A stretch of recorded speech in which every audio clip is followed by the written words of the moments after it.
Welcome to my channel abstract Aadiya. हम लोग study कर रहे हैं आरबीएससी बोर्ड की बुक्स क्लास 10th की, और उसका आज हम चैप्टर नंबर 2 यहाँ पर पढ़ने वाले हैं, जिसका नाम है मानव तंत्र।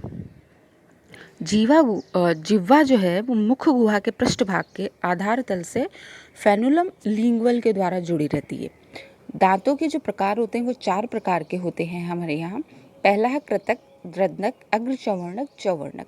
यहाँ पर कृतनक, रदनक, फिर उसके बाद में अग्र चवर्णक और चवर्णक। तो इस प्रकार से हमारे दांतों का स्ट्रक्चर होता है।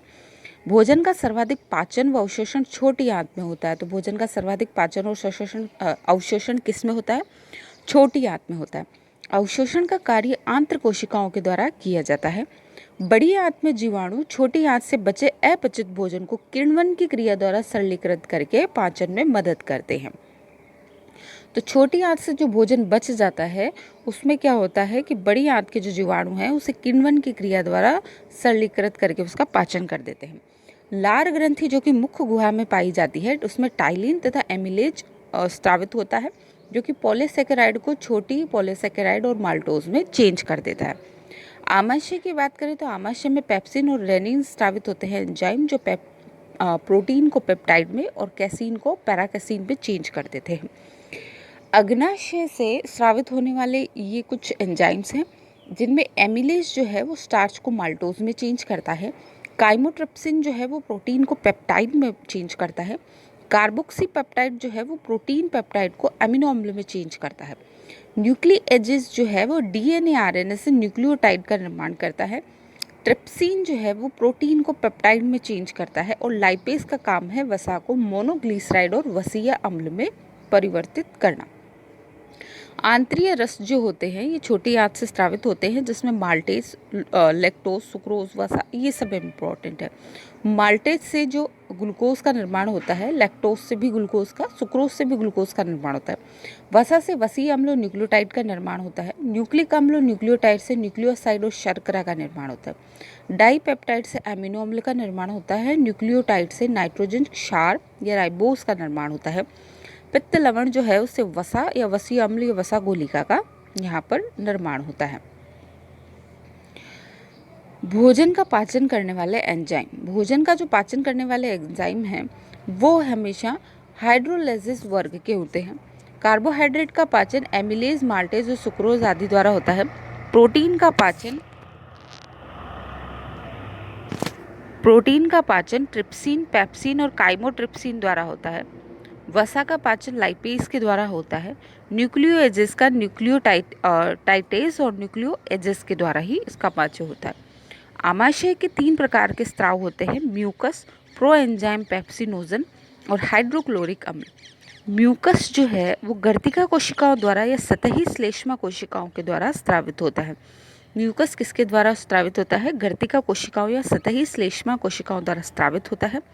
नवजात शिशुओं में पेप्सिन के साथ जठर रस में रेनिन नामक एंजाइम भी पाया जाता है, जो दूध के प्रोटीन के पाचन में मदद करता है। एक्सेंटिक कोशिकाएं जो है वो HCl का स्रवण करती है। तो HCl का स्रवण कौन करती है? एक्सेंटिक कोशिकाएं करती है। पेशीय संकुचन द्वारा जठर रस से मिलकर HCl काइम का निर्माण करता है। पेशीय संकुचन द्वारा जठर रस से मिलकर HCl किसका निर्माण करता है? काइम का निर्माण करता है।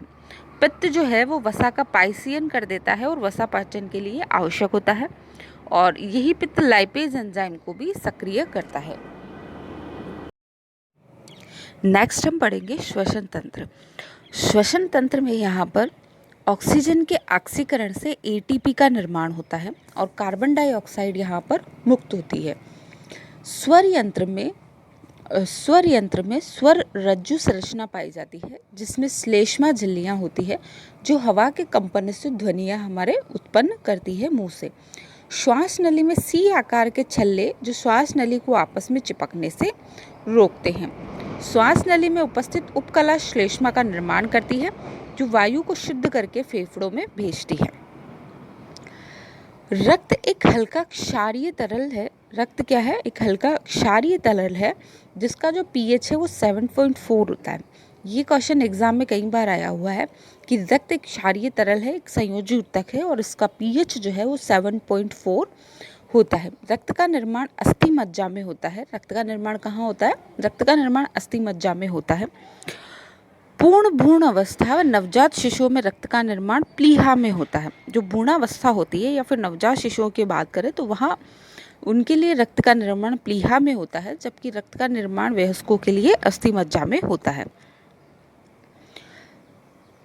WBC का यहाँ पर वर्गीकरण है कणिकाएं और अकणिकाणु।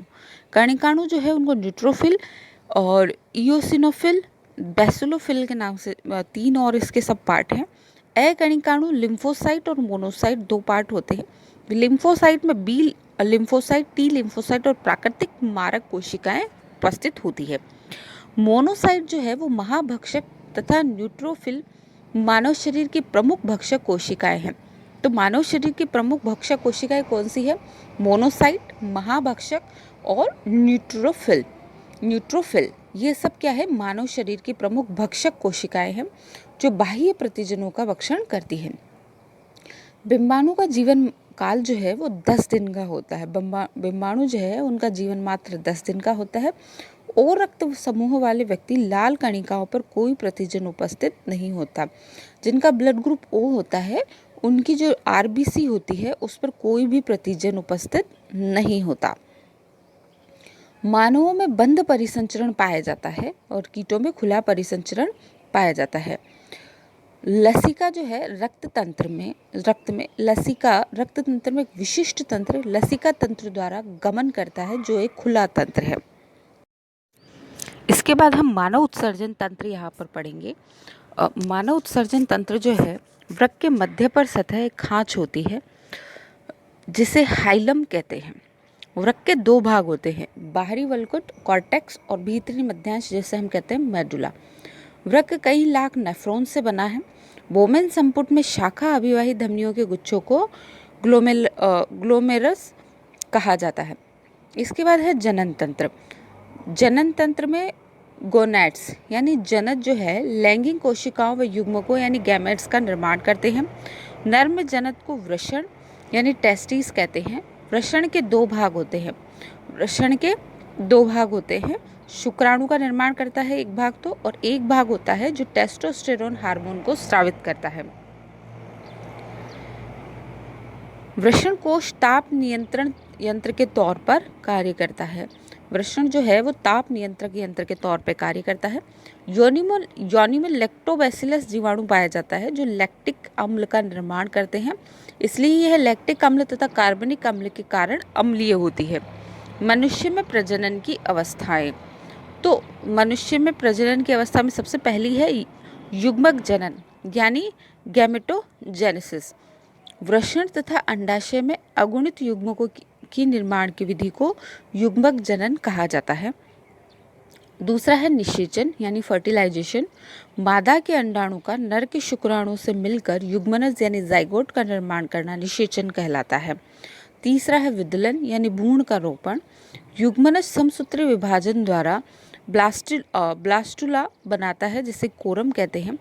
कोरक गर्भाशय में जाकर स्थापित होता है, इसे भ्रूण रोपण कहते हैं। चौथा है प्रसव। भिन्न अवस्थाओं से भ्रूण विकास को बच्चे को जन्म देना ही आपका क्या कहलाता है? यहाँ पर प्रसव कहलाता है। तंत्रिका तंत्र इस तरीके से डिवाइड है जिसे हम यहाँ पर देखेंगे। तंत्रिका तंत्र मुख्यतः 2 भागों में है, केंद्रीय तंत्रिका तंत्र और परिधीय तंत्रिका तंत्र। केंद्रीय तंत्रिका तंत्र को मेरुरज्जु और मस्तिष्क के 2 भागों में बांटा गया। मस्तिष्क के 3 भाग होते हैं, अग्र मस्तिष्क, मध्य मस्तिष्क और पश्चिम मस्तिष्क। अग्र मस्तिष्क जो है उसमें प्रमस्तिष्क, थैलेमस और हाइपोथैलेमस 3 पार्ट होते हैं, जबकि पश्चिम मस्तिष्क में अनुमस्तिष्क, पोन्स और मध्यांश यानी मेडुला ऑब्लांगेटा होता है। परिधीय केंद्रीय तंत्र में कायिक तंत्र और स्वायत्त तंत्रिका तंत्र होता है। स्वायत्त तंत्रिका तंत्र जो है उसमें अनुकंपी और परानुकंपी इसके 2 भाग हैं। तो आप इसका स्क्रीनशॉट ले सकते हैं तंत्रिका तंत्र के लिए कि किस तरीके से यहाँ पर डिवाइड है। इसके बाद हम यहाँ पर स्टडी करेंगे, कुछ क्वेश्चंस है यहाँ पर। मनुष्य किसका उत्सर्जन करता है? तो मनुष्य उत्सर्जन के तौर पर यूरिका का उत्सर्जन करता है। ग्लोमेरुलस कहाँ पाया जाता है? तो ये बोमेन संपुट में पाया जाता है ग्लोमेरुलस। कार्पोरा क्वाड्रिजेमिन पाया जाता है, यह मध्य मस्तिष्क में पाया जाता है। मानव मस्तिष्क का 80 से 85% भाग जो है वो उसका प्रैम मस्तिष्क होता है। प्रैम मस्तिष्क में सोचना, विचारना, चेतना का भाग, ये सब प्रैम मस्तिष्क के भाग है। संवेदी व प्रेरक संकेतों का जो केंद्र है वो थैलेमस होता है। संवेदी और प्रेरक संकेतों का केंद्र थैलेमस होता है। अग्र मस्तिष्क जो है उसके डाईएन्सिफेलॉन भाग में जो थैलेमस के आधार पर स्थित होता है उस पर हाइपोथैलेमस स्थित होता है। हाइपोथैलेमस से भूख, प्यास, निद्रा, थकान, मनोभाव आदि की अभिव्यक्ति और उसका ज्ञान होता है। तो हाइपोथैलेमस से हमें भूख लगती है, प्यास लगी है, इन सब का ज्ञान हमें होता है। मध्य मस्तिष्क 4 पिंडों में बटा हुआ है जिन्हें कार्पोरा क्वाड्रिजेमिन कहा गया है। ऊपरी 2 जो पिंड है वो दृष्टि के लिए और निचले 2 पिंड श्रवण के लिए उत्तरदायी हैं। तो यहाँ पर मध्य मस्तिष्क के 4 पिंड है क्वाड्रिजेमिन जिन्हें कहा है, 2 पिंड दृष्टि के लिए और 2 पिंड श्रवण के लिए उत्तरदायी हैं। अनुमस्तिष्क जो है मस्तिष्क का दूसरा बड़ा भाग है जो ऐच्छिक पेशियों पर नियंत्रण करता है।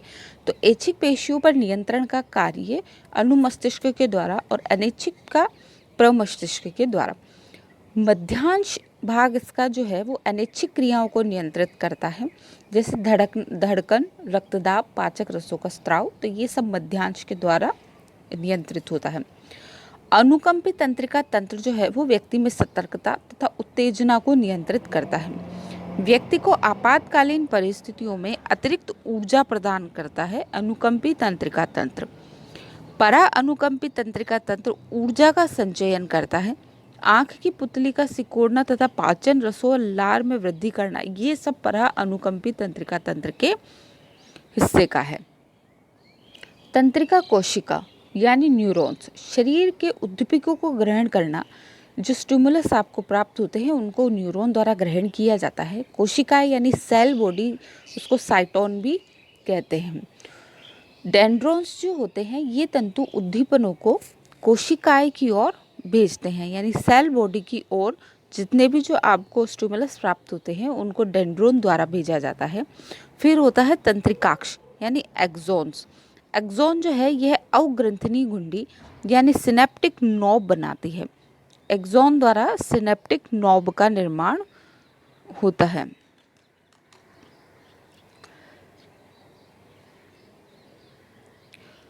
यहाँ पर फिर कुछ क्वेश्चंस इसमें एक्स्ट्रा में दिए गए हैं, उसे हम साथ में ही स्टडी करते हुए चलेंगे। रुधिर का जो द्रव्य भाग है वो प्लाज्मा कहलाता है। आरबीसी का विकास प्लीहा में होता है। डब्ल्यूबीसी जो है वो बी लिम्फोसाइट और बेस गैफिल और मोनोसाइट 3 तरह से डिवाइड होती है। परिसंचरण के दौरान रक्त हृदय से गुजरता है 2 बार। यहाँ पर हम अभी तंत्रिका तंत्र की बात कर रहे थे, तो उसमें सिनेप्टिक नोब में सिनेप्टिक पट्टिकाएं होती है, उनमें न्यूरोट्रांसमीटर नामक पदार्थ पाए जाते हैं जो आवेग संप्रेषण में सहायक होते हैं। एक न्यूरॉन के हेड से दूसरे न्यूरॉन की टेल मिली होती है जिन्हें संधि स्थल कहा जाता है। तो ये न्यूरॉन की स्ट्रक्चर कुछ इस तरह की होती है कि यहाँ पर एक न्यूरॉन से दूसरे न्यूरॉन की एक न्यूरॉन के हेड से दूसरे न्यूरॉन की टेल मिली होती है। इसके बाद है अंतःस्रावी तंत्र। अंतःस्रावी तंत्र में सबसे बड़ी जो इम्पोर्टेंट है पीयूष ग्रंथि, उसे हम कहते हैं मास्टर ग्रंथि। पीयूष ग्रंथि को मास्टर ग्रंथि भी कहा जाता है। हार्मोन का नियंत्रण करना, सोमेटोट्रोपिन में वृद्धि, यह हार्मोन का नियंत्रण करती है। सोमेटोट्रोपिन ये एक वृद्धि हार्मोन है। प्रोलैक्टिन, थायराइडिन प्रेरक हार्मोन है। ऑक्सीटोसिन और वेसोप्रेसिन और गोनेडोट्रोपिन आदि का ये नियंत्रण करता है। दूसरी आती है पीनियल ग्रंथि, जिससे मेलेटोनिन का स्रावन होता है और दैनिक कार्य हेतु बायोलॉजिकल क्लॉक का कार्य करती है पीनियल ग्रंथि, जिससे मेलेटोनिन हार्मोन का स्रावन होता है और ये हमारी बायोलॉजिकल क्लॉक होती है।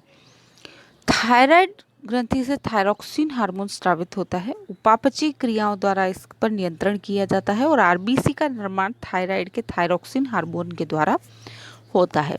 पैराथायराइड से पैराथ हार्मोन स्रावित होता है। रुधिर में कैल्शियम फॉस्फेट स्त्रोत का नियंत्रण जो है वो पैराथ हार्मोन द्वारा किया जाता है और इसकी कमी से टिटेनी रोग हो जाता है। इसके बाद है अग्नाशय। अग्नाशय से इंसुलिन ग्लूकोजन का निर्माण होता है। ये निर्माण लैंगरहैंस द्वीप की बीटा कोशिकाओं द्वारा होता है, जिससे इंसुलिन हार्मोन स्रावित होता है और अल्फा कोशिकाओं द्वारा ग्लूकागोन स्रावित होता है। दोनों हार्मोन जो है वो रक्त में शर्करा का नियंत्रण करते हैं और इनकी कमी से मधुमेह रोग हो जाता है। अधिवृक्क ग्रंथि से एड्रेनलिन हार्मोन स्रावित होता है। इसमें एपिनेफ्रिन तथा एड्रेनलिन हार्मोन स्रावित होता है, इसे एपिनेफ्रिन और नार एड्रेनलिन जो है इससे नाई एपिनेफ्रिन का स्रावन होता है। ये आपातकाल में सुरक्षा का कार्य करती है। अधिवृक्क ग्रंथि। थाइमस ग्रंथि पेप्टाइड हार्मोन इससे स्रावित होता है। बच्चों में विकसित और वृद्धावस्था में लुप्त हो जाती है। यह जननांगों के निर्माण के लिए सहायक है। टेस्टिस जो वृषण है उससे टेस्टोस्टेरोन का निर्माण होता है और शुक्राणु निर्माण में ये सहायक है। अंडाशय जिसे ओवेरी कहा, एस्ट्रोजन व प्रोजेस्टेरोन नामक स्टीरॉयड हार्मोन स्रावित होते हैं। एस्ट्रोजन और प्रोजेस्टेरोन नामक स्टीरॉयड हार्मोन स्रावित होते हैं। मादा लैंगिक अंगों का विकास और मासिक धर्म को नियंत्रित करना इनका कार्य है। इसके बाद कुछ क्वेश्चंस यहाँ पर हम देखेंगे। विभिन्न स्तरों पर भोजन और भोजन पाचित रस व अवशिष्टों की गति को कौन नियंत्रित करता है? तो सवर्णी कोशिकाएं इन सबको नियंत्रित करती है। निम्न में से कौन से दंत मांसाहारी पशुओं में सर्वाधिक विकसित होते हैं? तो रदनक दंत जो है वो मांसाहारी पशुओं में सर्वाधिक विकसित होते हैं, क्योंकि ये चीरने फाड़ने के काम आते हैं। एपिग्लोटिक का प्रमुख कार्य है भोजन को श्वास नली में प्रवेश करने से रोकना। तो एपिग्लोटिक जो होता है वो उसका मुख्य कार्य होता है भोजन को श्वास नली में प्रवेश करने से रोकना। एंजाइमों द्वारा सर्वाधिक भोजन पाचन की क्रिया कहाँ संपन्न होती है? ग्रहणी में।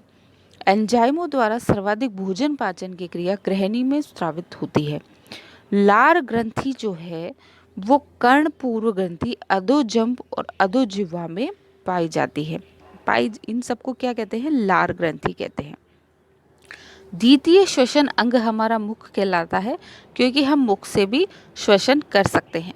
और इस चैप्टर का लास्ट क्वेश्चन है कि एवियोलाई में पाई जाती है शल की उपकला। ये क्वेश्चन एक्चुअली आरबीएसई बोर्ड के एमसीक्यूज हैं जो उसमें लास्ट में दिए हैं। यहाँ एक बार रिवाइज करने के लिए मैंने इन्हें एज इट इज़ लिख दिया है। ये मल्टीपल चॉइस क्वेश्चंस हैं जिनके बाकी ऑप्शंस आप बुक में देख सकते हैं। एवियोलाई में पाई जाती है शल की उपकला। तो ये आपका चैप्टर यहाँ पर ख़त्म होता है। इसके बाद हम नेक्स्ट चैप्टर स्टडी करेंगे और आई होप कि चैप्टर आपको समझ में आया होगा। यहाँ पर चैप्टर नंबर 2 मानव तंत्र आज हमने पढ़ा। धन्यवाद।